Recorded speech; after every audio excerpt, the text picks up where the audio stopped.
From the Rogue Word Studio in Dallas, Texas, it's The Lit Show with Jeremy Fee. New episode each Tuesday. Authors welcome, comments encouraged. Hello everyone, welcome to The Lit Show. I'm your host, Jeremy Fee. As always, I've got something special for you today. I want to talk about The Vampire Chronicles by Anne Rice. Oh, hi. The cats are here. Jack and Daxter, they're hanging out while I record. Anne Rice wrote Interview with the Vampire. Most people know about it because it was turned into that amazing movie. Tom Cruise, Brad Pitt, Antonio Banderas playing immortal vampires. And then a lot of people also know there was a film, Queen of the Damned. What a lot of people may not realize is that film was trying to cover material from two books that came after Interview with the Vampire, which is The Vampire Lestat and Queen of the Damned. It's really fascinating to me that they tried to take the events from both books and combine them into one film, because normally people have trouble doing adaptations from book to film with just one book into a film. Taking two books and turning it into one film is the opposite of what people tend to do now, where they might turn one film into a mini-series,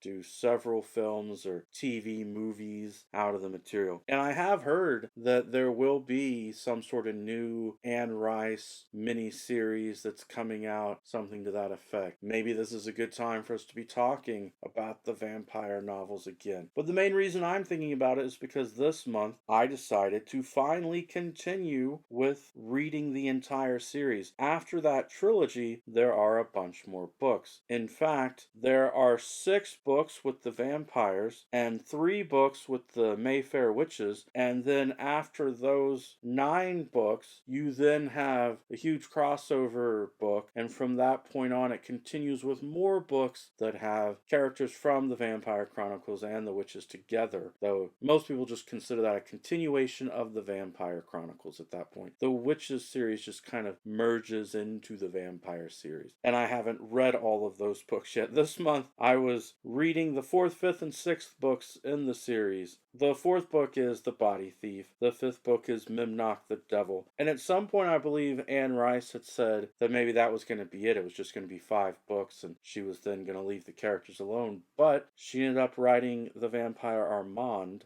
as a 6th book. This video though is really just about the first 3 because I believe it works really well as a trilogy. I like the old traditional trilogy format that I think of with the original Star Wars trilogy, Star Wars A New Hope, Empire Strikes Back, and Return of the Jedi. The first one can stand on its own. The second one continues the story, introduces new characters, ends with some sort of cliffhanger or maybe the bad guys winning, and then the 3rd book tries to wrap up those events from the second one. That's a good concept of what's going on in this series if you are interested in reading this trilogy, and I do recommend it. Interview with the Vampire is the character of Louis talking with a reporter, a writer, telling him all about the vampires and their secret lives, and in the story universe it becomes a published book. So the 2nd and 3rd books are really more of a story of Lestat, how Lestat responds to Louis' tale being published, and also going back to the history of Lestat and his origins as a vampire. The 2nd book very much covers a lot of that, which includes not only his vampire master sire, but also his adventures becoming rock star in the modern world and some other characters. It ends on a cliffhanger, which is an exciting place to end, and then the 3rd book in the series does not follow a traditional plot, really. The 2nd book didn't follow a traditional plot either. Anne Rice is an amazing writer who tells these great stories, and one of the reasons her stories are unpredictable is she doesn't necessarily follow a standard plot, like plot beats how they work. The 3rd book has a lot of different point of views, different characters. You're getting stories with vampire mythology, and there was some of that in the 2nd book also, but so that you can really understand more of the origin of the vampires and the original vampires,